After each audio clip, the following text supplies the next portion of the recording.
शांति। आज 11 मार्च 2024 और 11 मार्च आते ही हमारी प्यारी प्यारी मीठी गुलजार दादी की स्मृति मन के अंदर ताजा हो जाती है।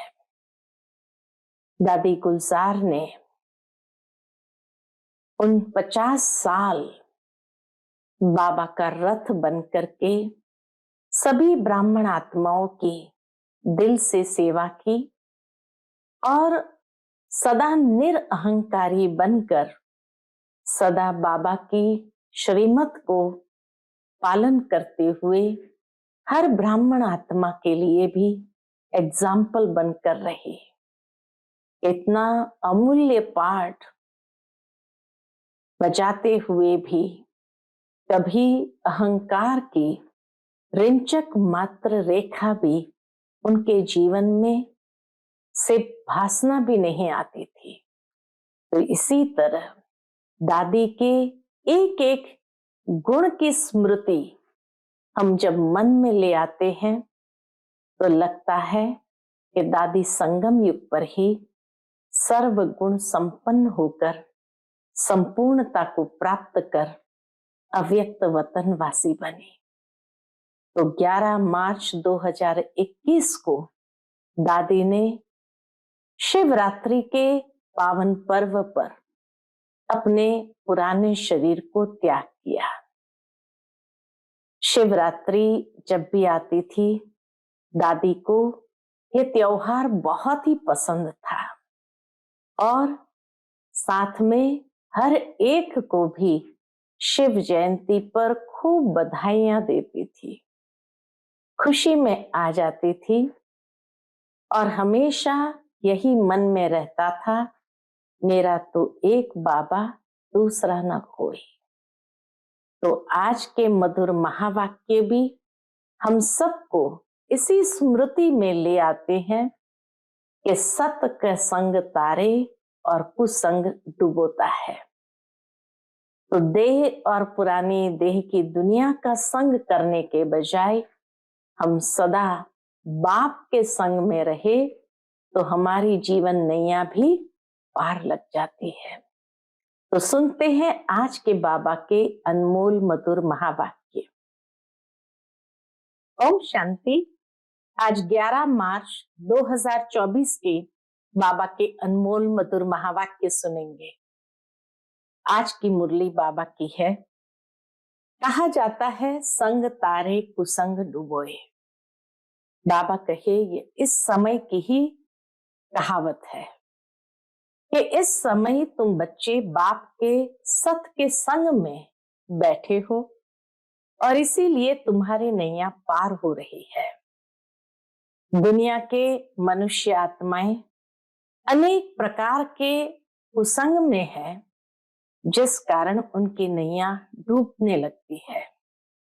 साथ ही साथ बाबा कहे जब कहते हो तुम सत के संग में हो, अर्थात जैसे कहा जाता तुम्ही संग खाऊं, तुम्ही संग पीऊं, तुम्ही संग खेलूं, तुम्ही संग हर कर्म करूं।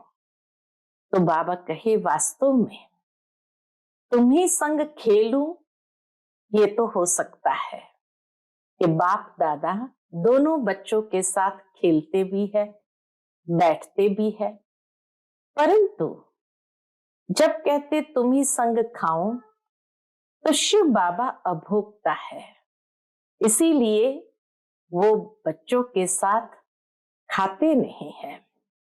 बच्चे बाप को भोग जरूर स्वीकार कराते हैं, परंतु शिव बाबा वासना ले लेते हैं लेकिन खाते नहीं हैं। तो इस तरह से बाबा ने आज इस कहावत पर सारी मुरली सुनाई है। सुनते हैं बाबा के आज के अनमोल मधुर महावाक्य। ओम शांति। मीठे बच्चे, बाप और बच्चों की एक्टिविटी में जो अंतर है उसे पहचानो। बाप तुम बच्चों के साथ खेल सकता, खा नहीं सकता। आज की मुरली से प्रश्न है, सत का संग तारे कुसंग बोरे, इसका भावार्थ क्या है? उत्तर, तुम अभी सत का संग करते हो, अर्थात बाप से बुद्धि योग लगाते हो तो पार हो जाते हो। फिर धीरे धीरे कुसंग अर्थात देह के संग में आते हो तो उतरते जाते हो, क्योंकि संग का रंग लगता है। इसीलिए कहा जाता है सत का संग तारे, कुसंग बोरे। तुम देह सहित देह के सब संबंधों को भूल बाप का संग करो, अर्थात बाप को याद करो, तो बाप समान पावन बन जाएंगे। ओम शांति। अब बच्चों की 2 क्लास हो गई। कौन सी 2 क्लास? एक ज्ञान की, दूसरी योग की। तो बाबा कहे ये अच्छा है। एक याद की यात्रा जिससे पाप कटते जाते हैं, आत्मा पवित्र बनती जाती है, और दूसरा क्लास होता है ज्ञान का। ज्ञान भी सहज है, कोई डिफिकल्ट नहीं है। तुम्हारे सेंटर और यहां में फर्क रहता है। सेंटर और मधुबन में फर्क रहता है। यहां तो बाप बैठे हैं और बच्चे हैं। यह मेला है बाप और बच्चों का। और तुम्हारे सेंटर्स में मेला लगता है बच्चों का आपस में, इसलिए बच्चे सन्मुख आते हैं, बल याद करते हैं, परंतु तुम सन्मुख देखते हो, तुम्ही से बैठूं, तुम्ही से बातचीत करूं। बाप ने समझाया है बाप और बच्चों की एक्टिविटी में फर्क है। ख्याल करो इसमें बाबा का पार्ट क्या है और रथ का पार्ट क्या है। क्या बाप रथ द्वारा खेल सकते हैं? पूछते बाबा, क्या बाप रथ द्वारा खेल सकते हैं? हाँ, खेल सकते हैं। जब कहते हैं तुम्ही से बैठूं, ऐसे ही तुम्ही से खाऊं, क्योंकि खुद तो वो खाते नहीं। शिव बाबा खुद तो अभोक्ता है, खाते नहीं। बच्चों साथ खेलना कूदना वह तो बाप खुद समझते हैं। दोनों खेलते हैं, बाप और दादा दोनों खेलते हैं। करते तो सब कुछ यहाँ ही तुम्हारे साथ है, क्योंकि वह सुप्रीम टीचर भी है। टीचर का तो काम है बच्चों को बहलाना। इंडोर गेम होती है ना, आजकल तो गेम्स भी बहुत निकल गई है, भिन्न भिन्न प्रकार की। सबसे नामी ग्रामी है चौपड़ का खेल। सबसे नामी ग्रामी है चौपड़ का खेल। क्यों? जिसका महाभारत में वर्णन है, परंतु वह हुआ जुए के रूप में। बाबा कहे वह जुए के रूप में है। जुआ वालों को पकड़ते हैं। ये सब भक्ति मार्ग की पुस्तकों से बातें निकाली है। तुम जानते हो कि यह व्रत नेम आदि सब भक्ति मार्ग की बातें हैं। निर्जल रखते, खाना भी नहीं खाते, तो पानी भी नहीं पीते। अगर भक्ति मार्ग में प्राप्ति होती भी है तो अल्पकाल की। ये सब व्रत नियम आदि करके बाबा कहे अल्पकाल की प्राप्ति जरूर होती है। यहाँ तो तुम बच्चों को सब समझाया जाता है। भक्ति मार्ग में धक्के बहुत खाते हैं। ज्ञान मार्ग है सुख का मार्ग। तुम जान गए हो हम सुख का वर्षा बाप से ले रहे हैं। भक्ति मार्ग में भी याद करना होता है एक को। एक की पूजा भी अव्यभिचारी पूजा है, वह भी अच्छी है। भक्ति भी सतो रजो तमो होती है। सबसे ऊंचते ऊंच सतोगुणी है शिव बाबा की भक्ति। शिव बाबा ही आकर सब बच्चों को सुखधाम में ले जाते हैं। जो सबसे जास्ती बच्चों की सेवा करते, पावन बनाते, उनको पुकारते भी है। फिर कहते ठिक्कर बित्तर में है, ये ग्लानि हुई ना। तुम बच्चों को बेहद के बाप द्वारा राज्य भाग्य मिला था, फिर मिलना है जरूर। तुम ज्ञान को अलग, भक्ति को अलग समझते हो। राम राज्य और रावण राज्य कैसे चलता है, यह भी तुम नंबरवार पुरुषार्थ अनुसार जानते हो। इसलिए पर्चे आदि भी छपाते रहते हैं, क्योंकि मनुष्य को सच्ची समझानी भी चाहिए ना। बाबा कहे तुम बच्चों को मनुष्य को सच्ची समझानी भी देनी है। तुम्हारा सब कुछ है सच, बच्चों को सर्विस करनी चाहिए। सर्विस तो बहुत है, ये बैज ही कितना अच्छा है सर्विस के लिए। बाबा कहे ये बैज ही कितना अच्छा है सर्विस के लिए। सबसे बड़ा शास्त्र है ये बैज। अब यह है ज्ञान की बातें, इसमें समझाना पड़ता है।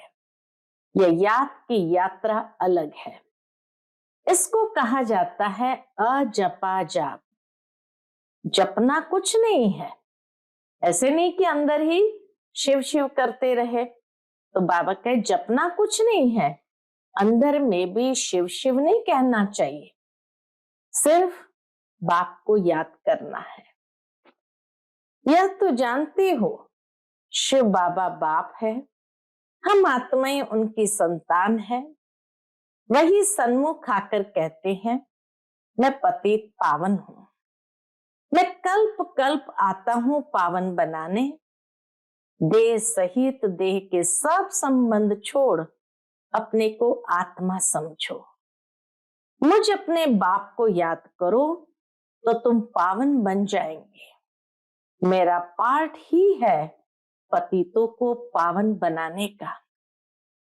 यह है बुद्धि का योग अथवा संग। यह है बुद्धि का योग अथवा बुद्धि का संग बाप के साथ। संग से रंग लगता है। कहा जाता है संग तारे कुसंग बोरे। बाप से बुद्धि योग लगाने से तुम पार हो जाते हो। सत का संग हुआ तो पार हो जाते हो, फिर उतरने शुरू कर देते हो। उनके लिए गाया जाता है सत का संग तारे कुसंग बोरे। उसका अर्थ भी भक्ति मार्ग वाले नहीं जानते। तुम समझते हो हमारी आत्मा पतित है, वह पावन के साथ बुद्धि का योग लगाने से पावन बनती है। आत्मा को परमात्मा बाप को याद करना पड़ता है। जब आत्मा प्योर बने तब शरीर भी पवित्र बने, सच्चा सोना बने। यह है याद की यात्रा। योग अग्नि से विकर्म भस्म होते हैं, खाद निकल जाती है। तुम जानते हो सतयुगी नई दुनिया में हम पवित्र संपूर्ण निर्विकारी थे, 16 कला संपूर्ण भी थे। अभी कोई कला नहीं रही है। इसको कहा जाता है राहु का ग्रहण। जब आत्मा में कोई कला नहीं रहती अर्थात उसको पूर्ण राहु का ग्रहण लग जाता। सारी दुनिया खास भारत पर राहु का ग्रहण लगा हुआ है। तन भी काले हैं। जो कुछ तुम इन आंखों से देखते हो सब काले हैं। यथा राजा रानी तथा प्रजा। श्याम सुंदर का अर्थ भी कोई नहीं जानते हैं। कितने नाम मनुष्य के रख दिए हैं। बाबा कहे कितने नाम मनुष्य के रख दिए हैं। अब बाप ने आकर अर्थ समझाया है। तुम ही पहले सुंदर फिर श्याम बनते हो। ज्ञान चिता पर बैठने से तुम सुंदर बन जाते हो, फिर भी यह बनना है श्याम से सुंदर, सुंदर से श्याम। उनका अर्थ बाप ने आत्माओं को समझाया। कैसे श्याम सुंदर बनते, ये भी अर्थ बाप ने आत्माओं को समझाया।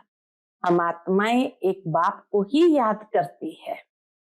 बुद्धि में आ गया है हम बिंदी है, इसको कहा जाता है आत्मा की रियलाइजेशन। फिर देखने के लिए इंसाइट, रियलाइजेशन हुई। फिर देखने के लिए अंतरचक्षु जैसे खुलते हैं, अर्थात इंसाइट। यह तो है समझने की बातें। आत्मा को समझना है, मैं आत्मा हूं, यह मेरा शरीर है। हम यहाँ शरीर में आकर पार्ट बजाते हैं। पहले पहले हम आते हैं ड्रामा के प्लान अनुसार। आत्माएं तो सब है, कोई में पार्ट कितना है, कोई में कितना है। यह बड़ा भारी बेहद का नाटक है। इसमें नंबरवार कैसे आते हैं, कैसे पार्ट बजाते हैं, यह तुम जानते हो। पहले पहले देवी देवता घराना है। कैसे आते हैं? तो सबसे पहले पहले तो है देवी देवता घराना। ये नॉलेज भी तुमको अभी है इस पुरुषोत्तम संगम युग पर। बाद में फिर ये कुछ भी याद नहीं रहेगा। बाप खुद कहते हैं, क्या कहते हैं? ये ज्ञान प्राय लोप हो जाता है। किसको भी ये पता नहीं है कि देवी देवता धर्म की स्थापना कैसे हुई। चित्र तो है, परंतु वह कैसे स्थापन हुआ? देवताओं के चित्र तो है, लेकिन देवी देवता धर्म कैसे स्थापन हुआ, इसको भी पता नहीं है। तुम बच्चों को पता है, फिर तुम औरों को आप समान बनाते हो। बहुत हो जाएंगे तो जरूर फिर लाउड स्पीकर भी रखना पड़ेगा, कोई जरूर युक्ति निकलेगी। बाबा कहे तो जरूर कोई युक्ति निकलेगी सर्विस के लिए। बहुत बड़े हॉल की भी दरकार पड़ेगी। जैसे कल्प पहले जो कुछ एक्ट की थी वही फिर होगी, यह समझ में आता है। बच्चे वृद्धि को पाते रहेंगे। बाबा ने समझाया था, शादी के लिए जो हॉल आदि बनाते हैं उनको भी समझाओ। यहाँ भी शादी के लिए धर्मशाला आदि बना रहे हैं। माउंट में भी उस समय कोई धर्मशाला आदि बना रहे थे। कोई अपने कुल के हैं तो झट समझ जाते हैं, जो इस कुल के नहीं होंगे तो क्या करेंगे? विघ्न डालेंगे। जो इस कुल के होंगे वह मानेंगे, यह सत्य कहते हैं। जो इस धर्म के ही नहीं होंगे वह लड़ेंगे, कहेंगे यह तो रस्म चली आ रही है, अभी अपवित्र प्रवृत्ति मार्ग है। फिर बाप आए हैं पावन बनाने। तुम पवित्रता पर जोर देते हो, इसीलिए इतने विघ्न पड़ते हैं। बाबा कहे इस पवित्रता के कारण ही कितने विघ्न पड़ते हैं। आगा खां है, उनका कितना मान है, पोप का भी मान है। तुम जानते हो पोप क्या आकर करते हैं? लाखों करोड़ों शादियां कराते हैं, बहुत शादियां होती है। पोप आकर हथियाला बंधवाते हैं। इसमें वो लोग इज्जत समझते हैं कि पोप ने हमारी शादी कराई, तो उसमें वो लोग अपनी इज्जत समझते हैं। महात्माओं को भी शादी पर बुलाते हैं, आजकल सगाई भी कराते हैं। बाप कहते हैं काम महाशत्रु है, ये ऑर्डिनेंस निकालना मासी का घर नहीं है। इसमें समझाने की बड़ी युक्ति चाहिए। आगे चलकर धीरे धीरे समझते जाएंगे। आदि सनातन हिंदू धर्म वाले जो है उनको समझाओ, वह झट समझ सकते हैं कि बरोबर आदि सनातन देवी देवता धर्म था, न कि हिंदू। जैसे तुम बाप द्वारा जान गए हो, वैसे और भी समझकर वृद्धि को पाते रहेंगे। यह भी पक्का निश्चय है। यह कलम लगता जाएगा। बाबा कहे ये कलम धीरे धीरे लगता जाएगा। तुम बाप की श्रीमत पर ये देवता बनते हो। यह है नई दुनिया में रहने वाले पहले तुमको ये थोड़ी मालूम था कि बाप संगम युग पर आकर हमको ट्रांसफर करेंगे, जरा भी पता नहीं था। अभी तुम समझते हो, सच्चा सच्चा पुरुषोत्तम संगम युग इसको कहा जाता है। हम पुरुषोत्तम बन रहे हैं। अब जितना पुरुषार्थ करेंगे उतना बनेंगे। जो जितना पुरुषार्थ करेंगे उतना बनेंगे। हर एक को अपने दिल से पूछना है। क्या पूछना है? स्कूल में जिस सब्जेक्ट में कच्चे होते हैं तो समझ जाते हैं, हम नापास होंगे। यह भी पाठशाला है, स्कूल है। गीता पाठशाला तो मशहूर है, फिर उनका नाम थोड़ा थोड़ा फिरा दिया है। तुम लिखते हो सच्ची गीता झूठी गीता, तो भी बिगड़ते हैं। जरूर खिटखिट होगी, इसमें डरने की बात नहीं। आजकल तो ये फैशन पड़ गया है, बसों आदि को जलाते आग लगाते रहते हैं। जिसने जो सिखाया वही सीखे हैं। आगे से भी जास्ती सब सीख गए हैं। सब पिकेटिंग आदि करते रहते हैं। गवर्नमेंट को भी हर वर्ष खोट यानी घाटा पड़ता है, तो फिर टैक्स बढ़ाए जाते हैं। एक दिन बैंक आदि सबके खाने खोल देंगी। अनाज आदि के लिए भी जांच करते हैं, कहां जास्ती तो नहीं रखा है। इन सब बातों से तुम छूटे हुए हो। तुम्हारे लिए मुख्य है ही याद की यात्रा। बाप कहते हैं मेरा इन बातों से कोई वास्ता नहीं, मेरा तो सिर्फ काम है रास्ता बताना। तो तुम्हारे दुख सब दूर हो जाएंगे। इस समय तुम्हारे कर्मों का हिसाब किताब चुकता होता है। रही खुही यानी बची हुई बीमारी आदि सब बाहर निकलेगी। रही खुई अर्थात बची हुई बीमारी आदि सब बाहर निकलेगी। पिछाड़ी के रहे हुए कर्मों का हिसाब किताब चुकता होना है, डरना नहीं है। बीमारी में भी मनुष्य को भगवान की याद दिलाई जाती है ना।